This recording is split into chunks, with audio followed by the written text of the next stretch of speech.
Assalamualaikum warahmatullahi wabarakatuh. Sebelum kita mulai kisah ini, mari bersama-sama kita kirimkan sholawat kepada junjungan kita, Baginda Nabi Muhammad Shallallahu Alaihi Wasallam.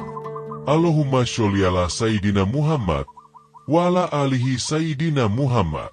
Pernahkah kamu mendengar tentang seseorang yang terlihat biasa saja, bahkan cenderung dianggap aneh, tapi sebenarnya menjadi sebab turunnya rahmat untuk lingkungan di sekitarnya? Atau, pernahkah kamu penasaran mengapa di suatu tempat yang penuh kekacauan, tiba-tiba semuanya membaik tanpa penjelasan logis? Kisah ini bukan sekadar cerita fiksi. Ini adalah cermin dari kenyataan tersembunyi yang tak banyak orang tahu. Sebuah rahasia yang hanya diketahui langit dan sedikit sekali yang diberi izin untuk memahaminya. Dan malam ini, kamu akan memasuki dunia seseorang yang tak pernah kau lirik, tapi doanya bisa menembus langit. Di sebuah kota kecil di Jawa Tengah, berdiri sebuah bangunan kos tua di samping kampus yang cukup ternama. Kos itu dikenal mahasiswa sebagai tempat kelas bawah, murahan, sempit, dan pengap. Tidak ada AC, tidak ada air panas, dan sinyal internet di sana seperti ujian kesabaran. Tapi ada satu kamar yang lebih dikenal dari yang lain. Kamar paling belakang. Kamar itu lembab, selalu gelap, dan dikelilingi tembok yang mulai ditumbuhi lumut. Letaknya paling pojok, dekat saluran air, dan seolah sengaja disembunyikan dari pandangan. Setiap mahasiswa baru yang melihatnya pasti mengernyit, bahkan tak jarang berkata, "Kok kayak kamar horor sih ini?" Penghuninya, seorang mahasiswa semester akhir bernama Rifki. Tinggi kurus, rambutnya agak gondrong, kulitnya pucat, dan bajunya bisa dibilang tak pernah ganti model sejak tahun pertama kuliah. Ia jarang keluar kamar, bahkan ke kampus pun hanya jika sangat perlu. Tak ada yang tahu benar jurusan apa yang ia ambil. Para tetangga kos menyebutnya dengan sebutan Rifki Hantu, karena malam-malam sering terdengar suara lirih dari kamarnya, seperti bisikan atau rintihan aneh. Sebenarnya, tidak ada yang benar-benar yakin siapa dia.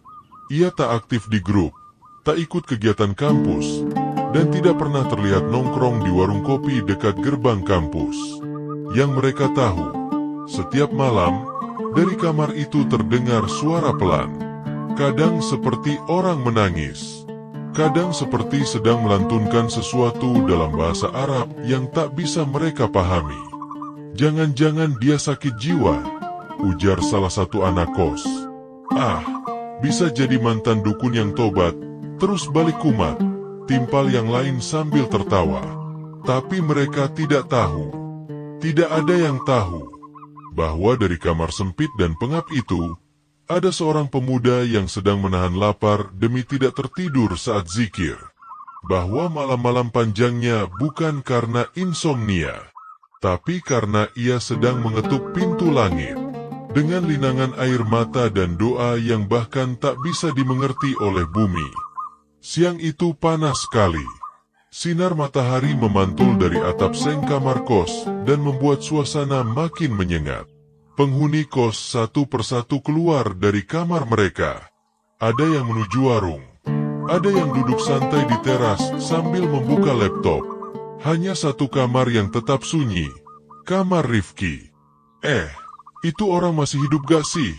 celetuk Roni, mahasiswa teknik yang kamar depannya tepat berhadapan dengan kamar Rifki. "Masih. Tadi subuh aku lihat dia keluar ambil wudhu," jawab Dimas yang sudah setahun satu kos dengan Rifki.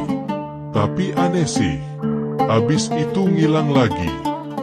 Rifki memang seperti bayangan. Muncul diam-diam, hilang diam-diam. Bahkan, pemilik kos pun jarang berurusan dengannya karena uang kos selalu dibayar tepat waktu melalui transfer. Ia tidak pernah merepotkan siapa-siapa. Tapi justru karena itulah, keberadaannya terasa asing. Beberapa kali mahasiswa baru yang ditempatkan dekat kamarnya mengeluh. Ada yang bilang sering mimpi buruk, Ada yang bilang merasa dipelototi dari balik jendela saat malam. Sampai akhirnya satu demi satu dari mereka minta pindah kamar. Tapi bukan hanya itu. Ada satu hal lagi yang tak bisa dijelaskan dengan akal. Beberapa kali kejadian aneh terjadi di kosan itu, dan entah kenapa, semuanya berakhir di kamar Rifki. Suatu malam, terjadi pencurian motor di area kampus. Beberapa mahasiswa kos yang motornya diparkir di luar langsung panik. Tapi anehnya, hanya motor milik Roni yang selamat, meskipun kuncinya masih menempel. Ketika ditanya, Roni berkata dengan nada bingung, "Entahlah, tapi waktu malam aku mimpi, ada orang jubah putih duduk di depan pagar sambil senyum. Terus bilang, 'Jangan takut.' Ada juga kejadian saat listrik satu kos padam mendadak. Semua kamar gelap gulita, tapi ada satu cahaya kecil terlihat dari balik jendela kamar paling belakang. Seperti cahaya lilin, tapi lebih lembut. Menenangkan. Dimas yang penasaran, malam itu nekat mendekat ke kamar Rifki. Ia menempelkan telinga ke dinding kamar. Tak ada suara. Lalu, perlahan ia mendengar seseorang sedang membaca sesuatu. Suaranya lirih, gemetar, penuh penghayatan. Bismillahilladillah yadhuru masmihi syayun fil ardi wala afisama. Zikir itu terus diulang, terus dan terus. Dimas mundur perlahan. Jantungnya berdetak tak karuan. Bukan karena takut, tapi karena ada rasa yang sulit dijelaskan. Hening, tapi penuh getaran. Sejak malam itu, Dimas jadi sering termenung. Ia mulai memperhatikan Rifki dari jauh. Ia mulai bertanya-tanya, siapa sebenarnya mahasiswa aneh ini? Langit malam kembali sunyi. Di luar, hanya suara jangkrik dan angin yang melintas di antara pepohonan. Sebagian besar penghuni kos sudah tertidur, tenggelam dalam rutinitas mimpi mereka. Tapi di kamar paling belakang, kehidupan baru saja dimulai. Pukul 2 dini hari, Dimas terbangun lagi. Ini sudah ketiga kalinya dalam seminggu ia terbangun tanpa sebab pada jam yang sama. Rasa kantuknya hilang begitu saja, tergantikan dengan rasa penasaran yang tak bisa diabaikan. Ia duduk di ranjang, memandangi arah jendela. Dari balik kaca buram, ia melihatnya. Rifki berdiri dalam gelap, menghadap tembok. Tubuhnya berselimut sajadah, bahunya berguncang. Ia tak bersuara, tapi jelas ia sedang menangis. Air mata itu bukan tangisan biasa. Ada beban berat yang tak terlihat, yang hanya bisa dimengerti oleh langit. Dimas terdiam. Ada sesuatu dalam pemandangan itu yang membuat hatinya bergetar hebat. Bukan karena takut, tapi karena ia merasa kecil, kotor, jauh. Suara itu kembali terdengar, pelan. Ya Allah, ya Allah, ya Allah. Tangis itu semakin dalam. Doa itu seperti merambat melalui dinding dan masuk ke dada Dimas. Hening, namun menyesakan. Keesokan harinya, Dimas mencoba memberanikan diri untuk menyapa Rifki. Tapi ketika ia ke belakang, kamar itu sudah terkunci. Tak ada suara, tak ada tanda kehidupan. Hanya sisa wangi kayu gaharu samar-samar tercium dari celah pintu. Hari demi hari berlalu, dan sejak malam ia melihat Rifki menangis itu, hidup Dimas perlahan berubah. Entah kenapa, ia jadi lebih mudah bangun malam, mulai merasa gelisah jika meninggalkan sholat. Bahkan, nilainya mulai membaik meski tidak terasa ia belajar lebih keras. Dimas tahu, ada sesuatu yang sedang bekerja, sesuatu yang tak kasat mata.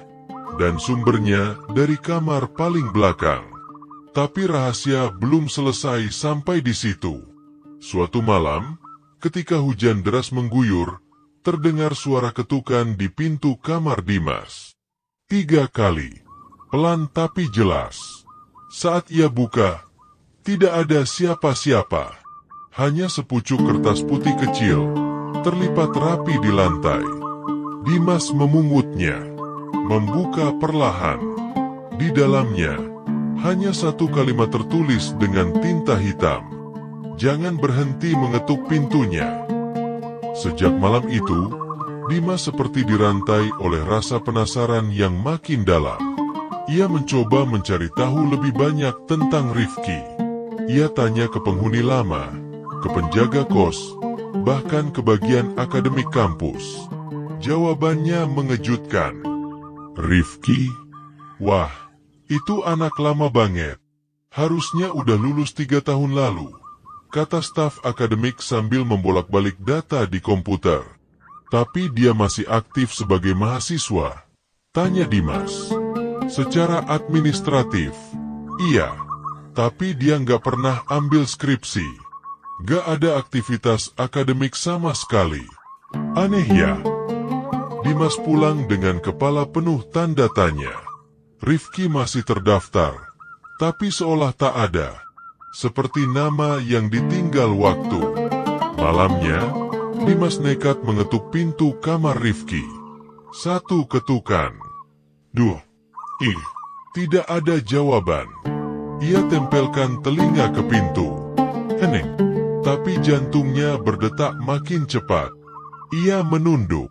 Di depan pintu, ada sehelai sajadah dilipat rapi. Di atasnya, sepotong roti kering dan 1 botol air mineral yang belum dibuka. Dan sebuah kertas kecil. Kali ini, tulisannya sedikit lebih panjang. Jangan beritahu siapapun tentang ini. Ini bukan tentang aku. Ini tentang kamu dan dia. Dimas menatap tulisan itu lama sekali. Tangannya gemetar. Rasa haru dan takut berbaur dalam dada. Ia ambil sajadah itu. Ia kembali ke kamarnya. Dan malam itu, ia sholat dengan tubuh menggigil.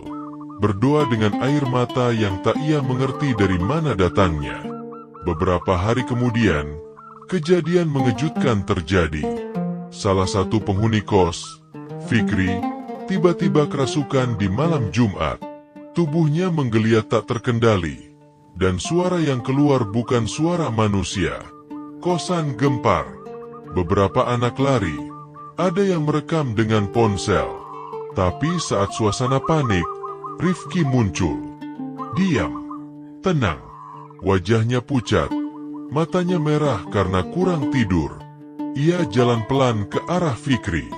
Tanpa bicara, ia ambil gelas air dari meja dapur, membaca sesuatu dalam hati, lalu meniupkan pelan. Air itu dituang ke tangan, dan perlahan dibasuhkan ke wajah Fikri.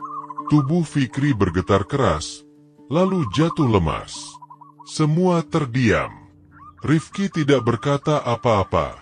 Ia hanya menatap mereka satu persatu, lalu berbalik dan kembali ke kamarnya. Dan malam itu, satu kos seperti kehilangan kata-kata. Semua melihat, semua menyaksikan, tapi tak satu pun berani bicara. Sejak kejadian malam Jumat itu, nama Rifki mulai sering disebut, tapi tetap dengan bisik-bisik. Beberapa mulai menghormatinya diam-diam, tapi Rifki tetap sama. Tidak berubah, tetap sunyi, tetap tak terjamah. Namun perubahan terjadi di sekitar. Anak-anak kos yang dulunya sering lalai, mulai terlihat rajin ke masjid. Yang dulunya jarang mandi pagi, mulai bangun lebih awal, bahkan sebelum azan subuh. Ada rasa yang tak bisa dijelaskan. Seolah kehadiran Rifki adalah penyeimbang. Penjaga yang tak terlihat, namun dampaknya nyata. Sampai suatu malam, badai datang. Petir menyambar hebat. Angin mengamuk, pohon besar di depan kos tumbang menimpa kabel listrik. Seluruh area gelap total. Semua penghuni kos panik. Mereka menyalakan senter, berlari keluar kamar. Teriakan terdengar dari lantai atas. Lalu, cahaya itu muncul. dari kamar Rifki. Bukan cahaya lampu, bukan pula lilin, tapi sinar lembut yang mengalir seperti kabut tipis. Menenangkan. Dimas yang berdiri paling dekat hanya bisa mematung. Matanya tak bisa berkedip. Di dalam kamar itu, Rifki tengah duduk, berzikir, dengan cahaya menyelubungi tubuhnya. Tapi yang paling mengejutkan bukan itu. Rifki mendongak. Matanya menatap ke atas, ke langit-langit kamar yang retak-retak. Bibirnya komat kamit. Lalu ia mengangkat kedua tangannya tinggi-tinggi, seperti meraih sesuatu yang tak terlihat. Dan saat itu juga badai berhenti. Angin lenyap. Petir padam. Suasana kembali sunyi. Dimas terisak. Ia jatuh berlutut. Tangannya menutupi wajah. Semua yang melihat kejadian itu tak mampu berkata apa-apa. Karena mereka sadar, malam itu, langit turun. Bukan untuk siapa-siapa, tapi untuk satu hamba yang seluruh hidupnya tersembunyi dalam kehinaan dunia dan kemuliaan yang tak tertampakkan. Tapi Rifki tetap seperti biasa. Keesokan harinya, ia keluar seperti tak terjadi apa-apa, membawa pakaian kotor ke mesin cuci umum, memakai sandal jepit usang, dan mengangguk sopan saat berpapasan dengan Dimas. Dan Dimas hanya bisa menunduk, karena malam itu, ia melihat bahwa langit bisa datang ke bumi untuk seseorang yang sengaja menghindar dari sorotan manusia. Hari-hari berjalan seperti biasa, tapi suasana di kos tidak lagi sama. Setelah badai malam itu, banyak penghuni kos yang berubah. Beberapa mulai sering membaca Al-Quran, beberapa mulai ikut kajian, dan hampir semua dari mereka menjaga sholat 5 waktu. Namun Rifki tetap seperti semula. Ia masih jarang keluar, masih menyendiri, masih lebih sering terdengar daripada terlihat. Hingga suatu pagi, kamar Rifki tidak mengeluarkan suara sama sekali. Tidak ada zikir, tidak ada lantunan ayat, tidak ada gerakan. Dimas merasakan sesuatu yang ganjil. Ia mencoba mengetuk pintu. Tidak ada jawaban. Ia panggil pelan, "Rifki." Hening. Pintu kamar itu tidak dikunci. Perlahan, Dimas mendorongnya. Udara lembab menyambut dari dalam. Cahaya pagi menembus tipis lewat jendela. Kamar itu kosong. Rapi. Terlalu rapi. Sajadah dilipat sempurna. Di atas meja kecil, ada botol air setengah penuh. Buku catatan usang terbuka di halaman tengah. Dan di atasnya, sebuah amplop coklat kecil, dengan tulisan tangan yang Dimas langsung kenali. Untuk yang membaca ini dengan hati, tangan Dimas gemetar saat membukanya. Isinya, tulisan tangan yang teratur, lembut, dan tenang. "Aku hanyalah debu yang berusaha tidak terlihat, agar tidak mengotori cermin orang lain. Jika kamu membaca ini, artinya tugasku sudah selesai. Jangan cari aku, karena aku bukan siapa-siapa. Tapi jika kau rindu, bangunlah di sepertiga malam, ketuk pintunya. Kau akan tahu, aku tidak pernah benar-benar pergi." Air mata Dimas jatuh. Ia menatap ke sekeliling kamar. Tidak ada jejak kepergian. Tidak ada tanda pindahan. Semua barang masih lengkap, tapi Rifki hilang. Kos mendadak sunyi.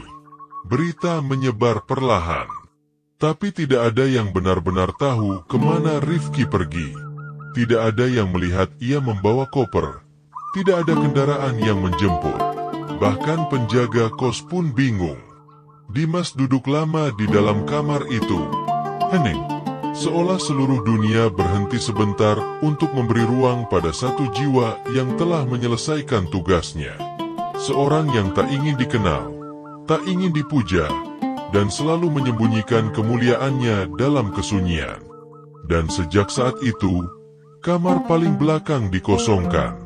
tidak pernah disewakan lagi. Tapi kadang, di malam-malam tertentu, Dimas bersumpah masih bisa mendengar suara lirih dari balik dinding. Suara yang sangat dikenalnya. Ya Allah, ya Allah, ya Allah. Tahun demi tahun berlalu. Dimas telah lulus. Ia kini bekerja sebagai pengajar di pesantren kecil di luar kota.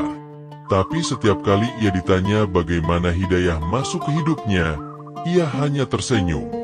Karena bagaimana bisa ia menjelaskan bahwa titik balik hidupnya bukan dari ceramah ustadz, bukan dari buku motivasi, bukan pula dari nasihat orang tua, tapi dari seseorang yang tidak pernah berkata banyak. Seseorang yang hidupnya bagai bayangan, tapi doanya mampu menggetarkan bumi.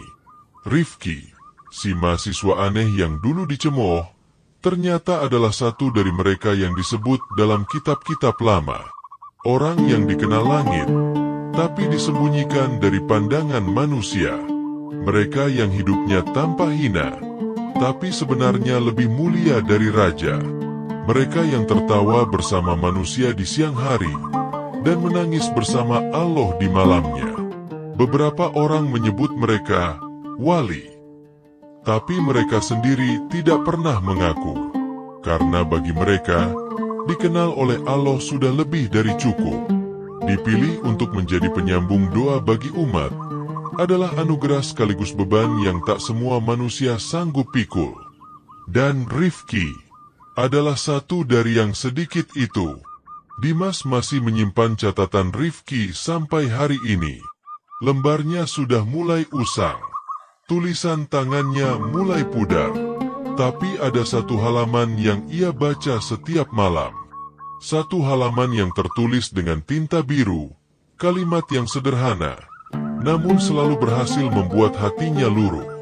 Menjadi wali bukan cita-cita, tapi mungkin Allah butuh seseorang yang diam-diam menangis untuk orang lain, saat semua sibuk menyelamatkan dirinya sendiri. Dan di akhir halaman itu, tak ada tanda tangan, tak ada nama, hanya satu kata, ditulis kecil di sudut bawah. Hamba. Kisah ini memang fiktif, namun ditulis dengan pendekatan nyata agar kita bisa memetik hikmahnya dengan hati yang lebih dalam. Di balik tokoh Rifki yang sederhana, tersembunyi pelajaran besar tentang keikhlasan, kesunyian, dan kekuatan doa yang tak pernah terdengar manusia, tapi sampai ke langit. Allah berfirman dalam Al-Quran, "Dan apabila hamba-hambaku bertanya kepadamu tentang aku, maka jawablah, sesungguhnya aku dekat. Aku mengabulkan permohonan orang yang berdoa apabila ia berdoa kepadaku." Quran Surah Al-Baqarah ayat 186. Jangan pernah meremehkan air mata di sepertiga malam. Bisa jadi, dari situlah Allah menurunkan rahmat untuk orang-orang di sekelilingmu. Terima kasih telah mendengarkan kisah ini hingga akhir. Jika kamu merasa terinspirasi, tersentuh, atau mendapatkan sesuatu dari cerita ini, bantu kami dengan memberikan komentar, menekan tombol like, dan subscribe agar lebih banyak kisah penuh makna yang bisa kami bagikan untukmu. Sampai jumpa di kisah berikutnya. Wassalamualaikum warahmatullahi wabarakatuh.